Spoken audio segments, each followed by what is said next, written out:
18h22, troisième partie de votre émission Femme matinale. Alors, place à mon équipe préférée, à l'équipe de l'édition spéciale. Et aujourd'hui, ils ont comme invité Youssouf Ba. Le thème de ce jour porte toujours sur le référendum qui bat son plein toujours et le conduit.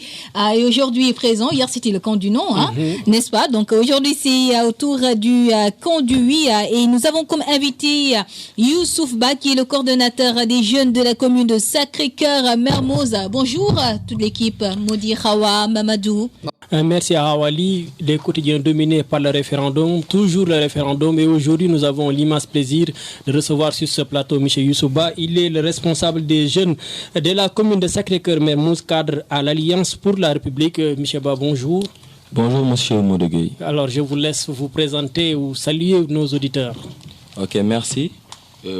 Tout d'abord, je vous remercie encore à nouveau par rapport à l'invitation que vous m'avez fait aujourd'hui. Tout d'abord, je me présente, je m'appelle Youssouf Ba, coordonnateur des jeunes républicaines de la commune de Mermoz Sacré-Cœur. Également membre de la COJER départementale de Dakar. Donc au passage, je salue l'ensemble des jeunes du département de Dakar, mais plus précisément les jeunes de la commune de Mermoz Sacré-Cœur qui m'ont fait l'honneur de me publiciter à la tête de la coordination communale. Également, je rends un vibrant hommage aux femmes parce que le contexte nous le permet, je pense, et également votre radio qui s'appelle FEM.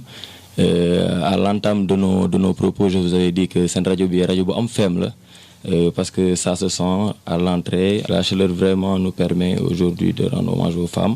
Les femmes qu'il faudrait magnifier parce que les femmes sont nos mamans, sont nos femmes, sont nos sœurs. Également, je salue tous nos responsables dans la commune, en l'occurrence Ndeye Mariam Badiane, ministre d'État, et Ndeye Binta Gassama, une femme infatigable qui habite la commune, qui ne cesse de travailler pour l'intérêt des jeunes de la commune. Mais également saluer nos responsables au niveau du département. Je fais allusion au ministre des collectivités locales, de la décentralisation, de la gouvernance locale, M. Abdoulaye Diouf Sarr, un lion du département de Dakar. Aujourd'hui même, avant de venir à l'émission, je pense que j'ai appelé ses collaborateurs pour leur dire que je serai là, comme c'est nos responsables dans le département. Mais également saluer M. Abdou Aziz Diop, qui est dans la commune Dr Lamine Cham, tout le comité électoral de la commune de Mermoz Sacré-Cœur. D'accord. Pour terminer, parce qu'aujourd'hui, je pense que c'est l'objet de la discussion, le référendum du 20 mars. Juste le temps de donner la parole à M. Mamadou Sall. Aujourd'hui, on reçoit un jeune pour parler au nom de la paire du camp du oui. Alors bonjour et votre première impression. Bonjour Modi. Je salue notre invité, M. Youssouf Ba. Je salue également Hawa. Je salue nos auditeurs. Et c'est tout heureux de recevoir aujourd'hui le camp du oui, après avoir reçu l'autre camp. Et il y va de la stabilité de notre démocratie. Et je pense que le débat sera assez fructueux. Merci beaucoup. Alors, première question, M. Youssouf Ba. Vous avez dit camp du oui, pourquoi devons-nous dire oui? Merci. Donc, je disais que c'est la substance même de ce projet de révision constitutionnelle qui apporte des innovations majeures. Aujourd'hui, je voudrais éclaircir un point, c'est-à-dire le référendum n'est pas une question de parti politique ni de coalition. Ce référendum engage la nation sénégalaise. Aujourd'hui, il faudrait comprendre que dans une grande démocratie, il faut un pouvoir fort, mais une opposition forte. Donc, nous ne voulons pas contraindre l'opposition, mais expliquer aux Sénégalais le pourquoi de ces réformes. Parce que le président de la République a engagé des réformes majeures qui sont inscrites dans ces 15 points. Je peux citer quelques points pour y revenir. La modernisation du rôle des partis politiques dans le système démocratique. Depuis notre indépendance en 1960 à nos jours, le Sénégal compte plus de 300 partis politiques, ou presque 300 partis politiques. Si je reprends les termes de El Hadj Malick dit Luxar, aujourd'hui, on peut mettre à l'épreuve peut-être vos auditeurs ou vous-même. Si je vous demande de me citer un tiers de ces partis politiques, vous ne pourrez pas le faire. Donc, je pense qu'on est dans une situation où, aujourd'hui, le Sénégal devrait quand même rationaliser le nombre de partis politiques qui se trouvent dans ces réformes. Mais derrière cette rationalisation, il y a la modernisation des partis politiques. Parce qu'il faut y revenir dans certains partis politiques. le problème de la formation des militants se pose, mais également le problème de la citoyenneté et du civisme. Donc je pense que ce premier point remet en cause tous les problèmes que nous rencontrons dans les partis politiques. Mais également, il faut comprendre qu'il existe 3 types de partis politiques au Sénégal, les partis avant-garde, les partis de masse et les partis d'électeurs. Aujourd'hui, l'Alliance pour la République se fond dans ces 3 types de partis. Comment? Parce qu'aujourd'hui, ce qui reflète ce point-là, on peut revenir en arrière, en 2012. Parce que déjà, nous rencontrons au Sénégal beaucoup de problèmes par rapport aux partis politiques. Comme vous le savez, il y a des partis politiques qui sont là, qui sont des partis cabines téléphoniques, qui ne partent jamais à des élections. L'Alliance pour la République a été créée en 2008. En 2012, nous sommes partis aux élections et nous avons eu 26%. Et ça ne fait pas de vous une partie majoritaire aussi? Non, du tout. Voilà. Raison pour laquelle le président tient beaucoup à la coalition Benno Bokk Yakaar. Et il l'a dit, il faut gagner ensemble et gouverner ensemble. Et je pense qu'on s'est inscrit dans cette dynamique. Maintenant, si je peux prendre un autre point que je porte vraiment intérêt, c'est la promotion de la gouvernance locale et du développement territorial par la création du Haut Conseil des collectivités territoriales. D'ailleurs, le ministre en charge de ce département a fait un travail exceptionnel.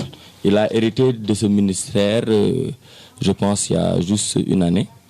Mais le travail qui a été habitué dans ce secteur-là est très, très important. Et pourquoi je le dis? Parce que souvent, c'est un lapsus, les gens parlent de Haut Conseil des collectivités locales. Mais ce n'est pas un Haut Conseil des collectivités locales, c'est un Haut Conseil des collectivités territoriales. Parce que la vision du président de la République, M. Macky Sall, que je remercie et que nous soutenons, elle est claire, cette vision. Parce que cette vision, aujourd'hui, est déterminée par le découpage du Sénégal en pôle territoire. Je peux prendre un exemple, le pôle territoire Sine Saloum, qui regroupe 2 régions. D'abord, leur situation géographique permet de les regrouper, c'est-à-dire ces 2 régions qui sont côte à côte. Mais au-delà de cet aspect, il y a l'aspect économique. Aujourd'hui, on n'en parle pas. On parle de territorialisation. Mais ces pôles territoires ne sont que l'achèvement de l'acte 3 de la décentralisation qui confère aux collectivités locales un statut aujourd'hui que nous connaissons parce que nous étions dans une situation de communauté rurale. Aujourd'hui, nous avons des communes de plein exercice qui exercent pleinement leur fonction de commune. Ok. M. Ba, moi je vais revenir sur le... S'il vous plaît, je voulais terminer. Non, je vais terminer juste sur ce point. S'il vous plaît. Allez-y. Parce que c'est un point qui est tellement important. Parce qu'au-delà même de l'aspect économique, c'est toujours dans l'aspect économique, mais on parle de l'emploi des jeunes aujourd'hui. Cet aspect de territorialisation et de Haut Conseil des collectivités territoriales va régler le problème de l'emploi parce que ça va permettre au pôle territoire de se développer et de créer des emplois. En créant des emplois, ça va nous permettre également de déconcentrer Dakar aujourd'hui qui regroupe presque 70% de la population sénégalaise. Ça va nous permettre de régler le problème de l'exode rural. Et au-delà de ça, il y a un point important, souvent le ministre l'évoque, c'est le problème de la fiscalité locale. Aujourd'hui, on n'en parle pas, mais la fiscalité locale est un levier de financement important pour les collectivités locales. Ça va nous permettre de sortir ces communes-là de leur pauvreté pour aller vers des communes quand même qui peuvent exercer leur rôle pleinement. D'accord. C'est un excellent plaidoyer concernant les collectivités locales. Mais nous, on s'intéresse plutôt à cet aspect. Makiki disait la patrie avant le parti. Bien entendu. L'entre 2 tours, il déclare quand je serai élu, je vais faire un mandat de 5 ans. Bien entendu. Il revient 4 ans après pour nous dire que, après avis du Conseil constitutionnel, je ne peux plus faire 5 ans mais 7 ans. C'est ça le problème des Sénégalais.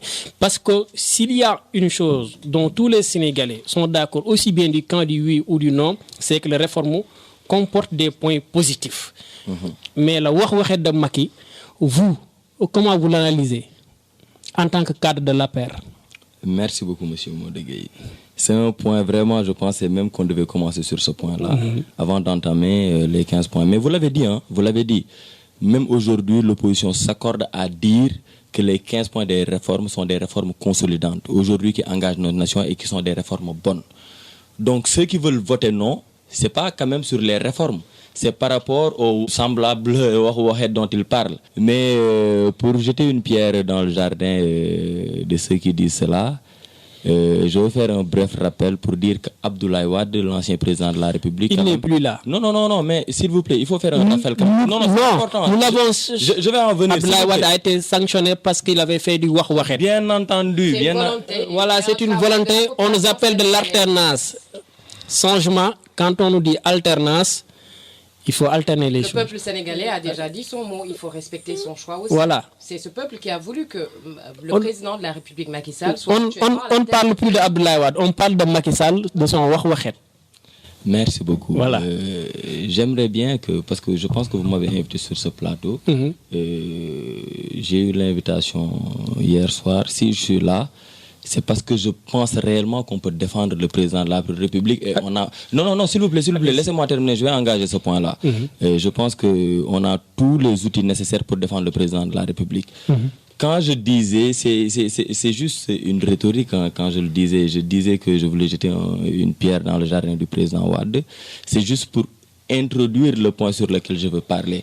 Et j'espère que vous allez me laisser terminer cette fois-ci.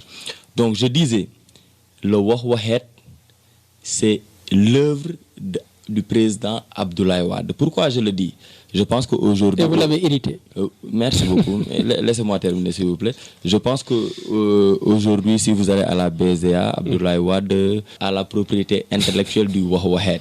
Donc aujourd'hui, comme nous prenons, comme nous, membres de l'Alliance pour la République et du Benno Bokk Yakaar, nous prenons la bonne gouvernance. Je pense que nous n'avons pas assez, nous avons les poches trouées et nous ne pouvons pas payer de droits d'auteur au président Abdoulaye Wade. Donc je pense que le président Macky Sall n'a pas fait du wah-wahet. Mais comme disait Seydou Gueye, le ministre Seydou Gueye, le président Macky Sall a fait du wah demba jeex.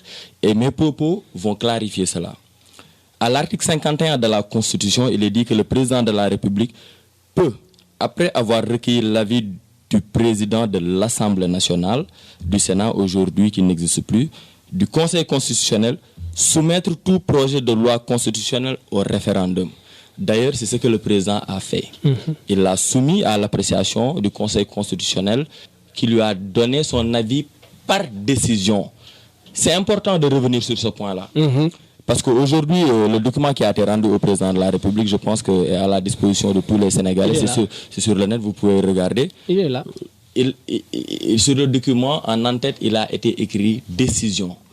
Le Conseil constitutionnel est d'avis que, 2 points, ils ont énuméré tous les et d'avis. Mais c'est ce que je vous dis. C'est ce que je vous dis. Sur le document, il a été écrit « décision ». Donc, le Conseil constitutionnel a rendu une décision. Et ma thèse là, je vais vous donner des arguments qui vont réconforter ma thèse. Dans la décision, on écrit que le Conseil constitutionnel est d'avis que 2 points et puis il donne leur appréciation par rapport à cela.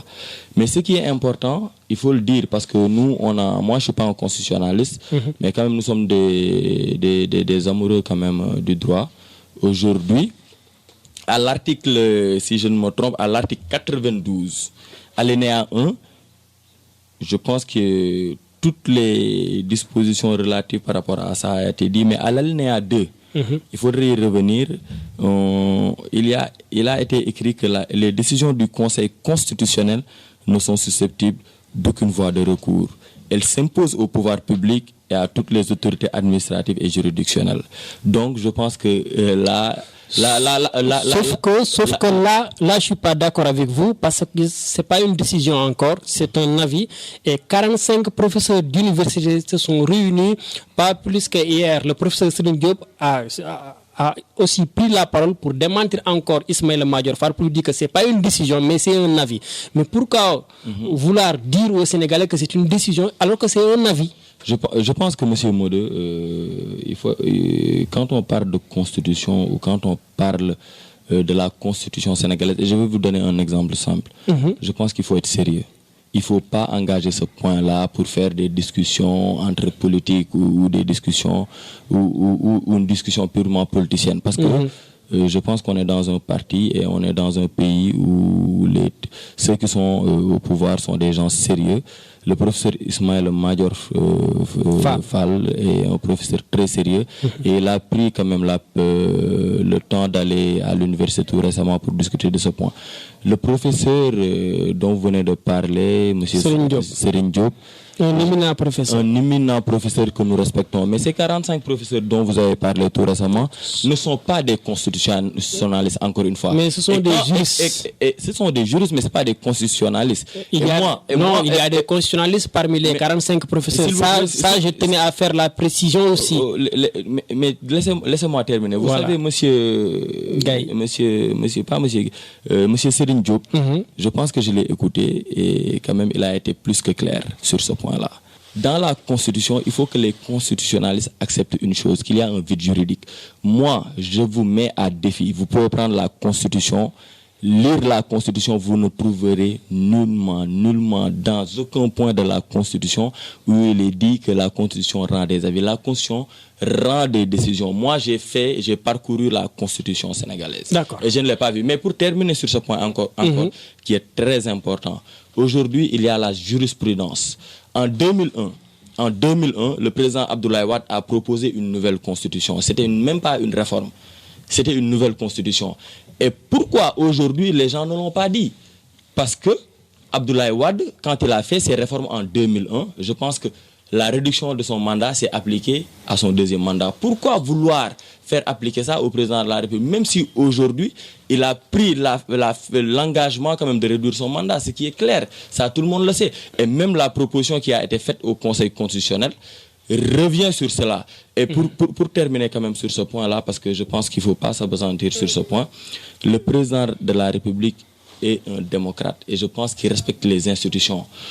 Aujourd'hui, mais il ne respecte pas sa parole. Mais sa parole n'est pas au-dessus de nos institutions, monsieur. Alors, aujourd'hui, je donne la parole à Awa. Je donne la parole pour ne pas polémiquer. Non, on ne va pas polémiquer dessus, mais je veux apporter des éclaircissements. Aujourd'hui, vous ici, prenons l'exemple de FEM FM. Vous avez engagé un gardien qui est à la porte de votre société. Aujourd'hui, le président de la République est le gardien de la Constitution. Aujourd'hui, est-ce que vous, ou bien le directeur de la société n'est pas le patron de ce gardien-là qui est à l'entrée? Aujourd'hui, le Conseil constitutionnel est le patron du gardien de la Constitution. Et le président a juré de respecter la Constitution et de faire respecter la Constitution. Donc je pense que c'est des engagements qui ont été pris pour renforcer quand même la démocratie. Mais aujourd'hui, il est clair que